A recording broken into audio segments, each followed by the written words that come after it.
Thank you for joining us today. Can you tell us about your near-death experience in 1987? Of course. It was November 11th, 1987. I was at the height of my career as a freelance image consultant with CBS News. We were celebrating the wrap of a television series, as well as my birthday. What happened that night? I became very ill. I started having stomach cramps and bleeding. I had been diagnosed with what they thought was a stomach ulcer a few months earlier, but I had refused to take the medications. That sounds serious. What did you do? I excused myself from the party and drove home. When I got to my front door, I collapsed. I was bleeding on my carpet and suit. It turned out my intestinal tract had burst inside. They later diagnosed me with ulcerative colitis. Did you get help? I managed to call a friend who rushed me to the emergency room. But they refused to check me in because they thought I had AIDS. This was in the mid-80s, and there was a lot of negative media hype about the AIDS epidemic. That's terrible. What happened next? I was pushed into a corner and left to die. I don't know how long I was there, maybe an hour, before someone discovered me. A wonderful nurse became my savior that night. She rushed me to the ER and made sure the doctors took care of me. It sounds like you were in critical condition. I was. By the time I got to the ER, I had lost so much blood over the last 6 months that they couldn't keep the IVs in me. My veins kept bursting. And this is when your near-death experience began? Yes. As I began to fade in and out of consciousness, I saw the first tunnel while I was on the operating table. It was spinning and rotating. I call it the bullseye. I didn't know what was happening or why I was seeing this, but it seemed so real. Can you describe what you experienced next? I watched the doctors in slow motion go through medical protocol. They turned me over on my side and tried to hook the 4 up into part of my lower back. That's when I went out. I remember fading into a black tunnel. It was as though I was in a room full of light and color, and then suddenly there was a snap, and it was just this black line. Did you have an out-of-body experience? Yes, I did. I found myself looking down at my body from above. I could see the doctors, nurses, and anesthesiologist going through medical protocol. It was surreal, but I didn't question it. What happened after that? I felt as though something was attached to my solar plexus, and I was being vacuumed into this tunnel. I could see people I recognized, relatives, friends, and family, greeting me at this tunnel. Did you recognize anyone specific? Yes, I remember seeing my 3rd grade teacher, Mrs. Bellamy. But it wasn't the Mrs. Bellamy I knew from school. It was a younger, happier version of her. That's fascinating. What else did you experience in this tunnel? As I was spinning in this rotating tunnel, I began to see mathematical equations, 222, 333, 444, 1111. I saw quantum physics code, geometry, physics. And the amazing thing was, I understood it all.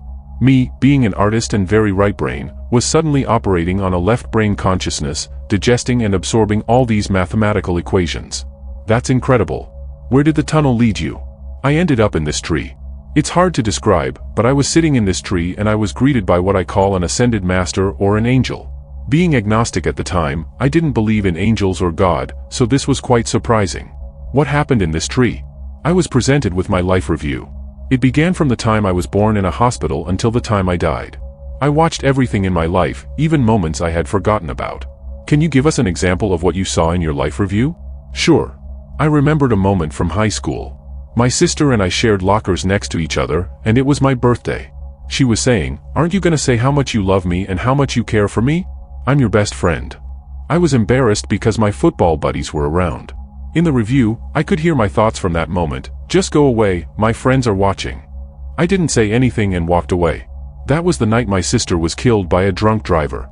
That must have been difficult to relive. It was, but there was no judgment. Just a realization that I could have done better. What I learned was that those moments when we don't share with people how much we love them, how much we care for them, they matter. Did you see other moments from your life? Yes, I saw countless moments. One that stands out was when I was driving to an interview for CBS. I was feeling cocky, thinking I had the job in the bag. I pulled out some gum, put it in my mouth, and flicked the wrapper off a bridge. In the review, I watched that wrapper float down the river, joining all kinds of trash and debris. And what did that show you? It showed me how my one small action affected everything else. I saw that wrapper join other waste, saw it flow past oil refineries dumping toxic waste. I saw children swimming in those polluted waters, children who later died from the toxins. It made me realize that my one wrapper affects everyone. That's a powerful realization. What else did you experience? After the life review, I went to a place called Bardo. Catholics might know it as purgatory or limbo. There was a cleansing station. From there, I got a chance to look at a much larger stratosphere. I was in this galaxy looking down at Mother Earth and other planets. What did you see from this perspective? I saw so much. I saw the massacre of dolphins, governments abusing power, war. But I also saw teachers, firefighters, police officers, neighbors, and strangers doing kind deeds. Did you interact with anyone or anything during this experience? Yes, I had a conversation with what I call God. But it wasn't the stereotypical man with a beard in a white cloak. It was an entity surrounded by gold fragments of light, like embers floating all around. How did that interaction feel? The feeling of love was indescribable. Imagine the love you feel for a pet or a partner, then multiply that by 10, then 10 again, and 10 more times. Even that doesn't come close to describing it. That sounds incredible. What happened next? I was given a choice to go back. The voice asked, "Do you want to go back?" I got a chance to see my life ahead, speaking to people at lectures, writing books, traveling around the world talking about my near-death experience. I also saw my 2-year recovery and the challenges ahead. And I said yes, I wanted to go back. How did you return to your body? I remember being in this sphere of light, going back. The moment I hit my physical body, I woke up. Apparently, I had been unconscious for 3.5 weeks. That's quite an experience. How did it change you? It changed everything. I came back with knowledge about my disease and the harmful effects of the medications they were giving me. I also came back with heightened intuition and psychic abilities. Can you elaborate on these new abilities? Sure. I began to see ghosts in the hospital. I could see patients who had passed, as well as doctors and nurses who had died. There was a world within a world. I began to communicate with these ghosts. That must have been overwhelming. How did you handle it? It was challenging, especially because people didn't believe me when I tried to share my experiences. The nurses thought I was crazy, but I knew what I had experienced was real. Did anyone believe you? Not many at first. I had a friend who stayed with me throughout my hospital experience. I shared with her what I was seeing and experiencing. She helped me by bringing herbs and vitamins that I knew I needed, even though the doctors were skeptical. How did your medical treatment progress? The doctors wanted to do another surgery, as well as radiation and chemotherapy. But I knew if I did that, I wouldn't survive. So I refused. They told me I had less than 3 months to live if I didn't follow their treatment plan. That must have been a difficult decision. What happened? Months later, when I was being checked out of the hospital, I turned to that doctor and said, "I'm walking." It was a powerful moment. I was determined that no one else's opinion was going to matter more than my own. How did the doctors react to your recovery? When I went back to see that doctor, he called me his miracle patient. He was stunned by my recovery and what I had done in terms of my own healing. It sounds like your recovery wasn't just physical, but also spiritual and emotional. How did your relationships change after this experience? That was one of the hardest parts. Many friends disappeared.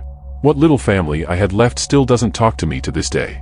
It's tough for many near-death experiencers. Some even struggle with suicide because they can't deal with the information they've been given. That sounds incredibly challenging. How did you cope? It was tough, but I focused on the gratitude I felt for my second chance at life. Every morning, I take a gratitude walk and look at all the beauty around me. I don't take what I see for granted, especially after losing my vision for a time. I live each day as if it's my last. You mentioned psychic abilities earlier. Can you tell us more about that? My psychic abilities began to manifest while I was recovering in the hospital. I started seeing and communicating with spirits. They would appear to me, often at the foot of my bed, encased in light. We communicate on a very intuitive level. How has this affected your life? It's become a part of my new reality. I've learned to operate within both worlds, the physical and the spiritual. I know when a spirit is approaching. The room might smell of roses or gardenias, or the temperature might drop. Have you been able to use these abilities in your work? Yes, actually. I once received a call from a homicide detective working on a case involving special effects makeup and numerology. I was able to help them solve a murder case that was going in the wrong direction. That's incredible. Did this lead to more work in that field? It did. I became the country's youngest paranormal investigator, traveling around the United States working on unsolved murder cases and investigating haunted locations. I left my job as an image consultant at CBS and started a new career path. How do you approach these paranormal investigations? I've learned to listen to the whispers of these spirits. They communicate in subtle ways. My job is to be still and quiet and allow the message to come through. It might come through a song, a conversation, or an intuitive feeling. That's fascinating. Has your near-death experience influenced other aspects of your life? Absolutely. One of the greatest lessons I learned was the law of attraction. Thoughts become things. I write down my thoughts and visualizations every day. I've learned to trust my intuition and follow the signs the universe sends me. Can you give an example of how this has worked in your life? Sure. When I was trying to decide where to move, I had job offers in Los Angeles, San Francisco, and Denver. I asked the universe for guidance. Then I ran a red light and almost hit a moving truck with "Move to Palm Springs" written on it. I took that as my sign and moved to Palm Springs without a job. That's quite a leap of faith. How did it work out? It worked out wonderfully. I started writing my book about my near-death experience and began traveling to speak about it. I learned to trust my intuition and not listen to the naysayers.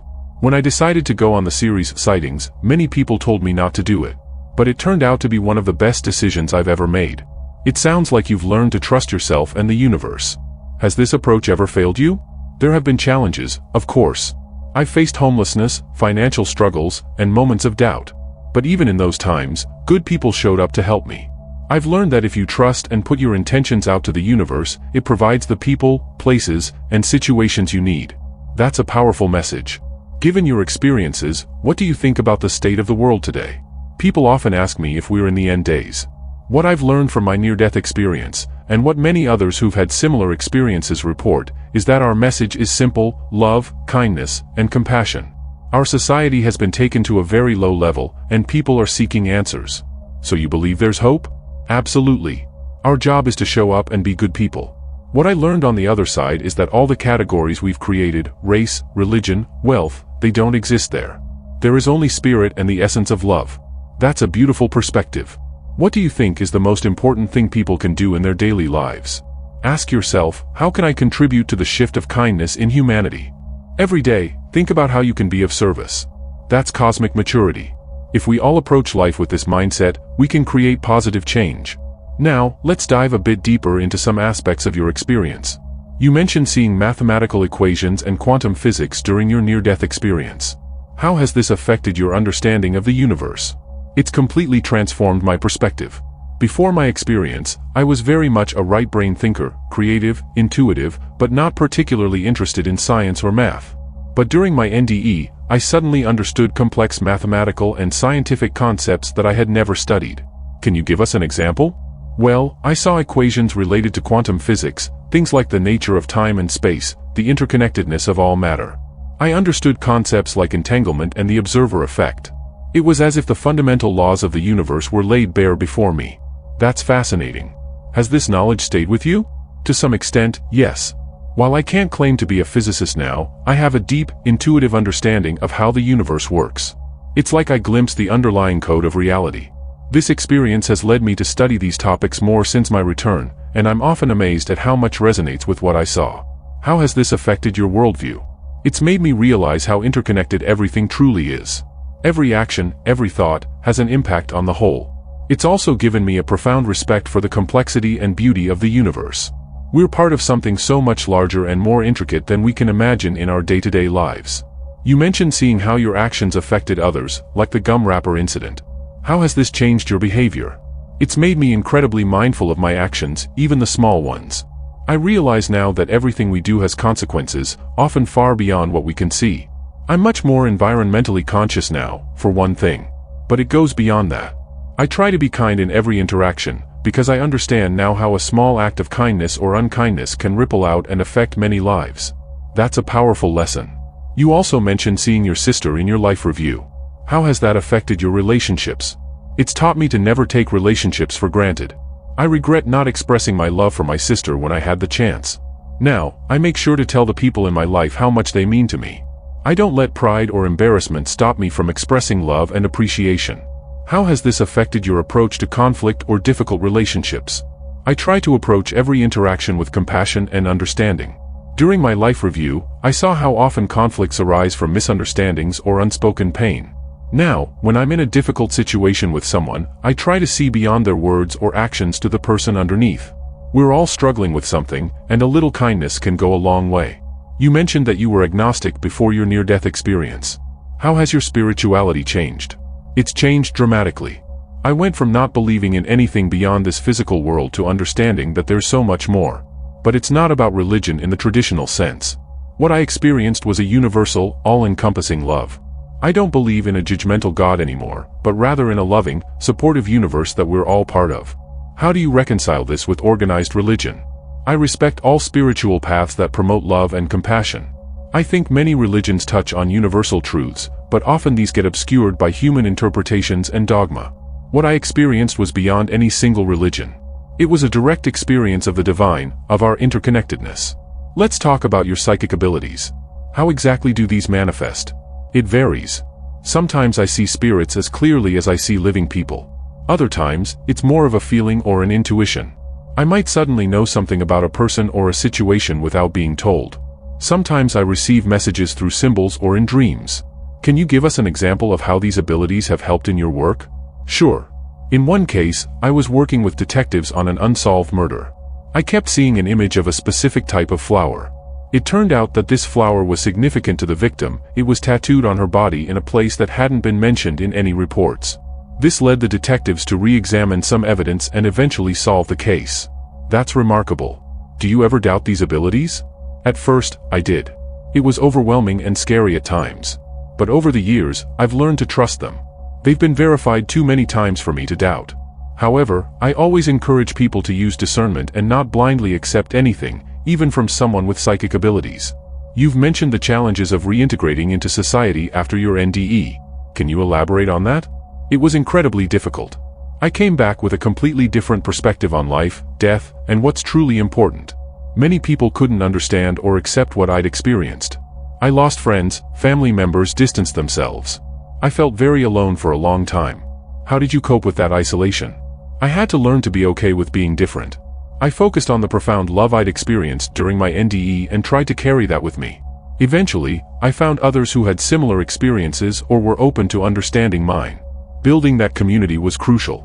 You've talked about the law of attraction and manifesting. How exactly does this work in your life?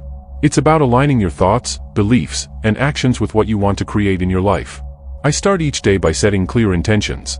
I visualize what I want to achieve or experience.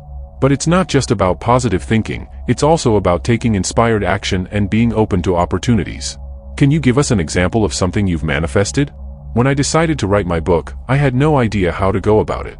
I set the intention and visualized myself as an author. Soon after, I met someone at a party who introduced me to a literary agent. Things fell into place in ways I couldn't have planned. But I had to be open to the opportunities and willing to take action when they appeared. That's fascinating. Now, you've mentioned that you see both the physical and spiritual worlds. How do you balance living in both? It's been a learning process. At first, it was overwhelming, seeing spirits everywhere, constantly receiving information. I had to learn to set boundaries, to turn it off when I needed to. Now, I view it as a gift that I can use to help others, but I also make sure to stay grounded in the physical world. How do you stay grounded?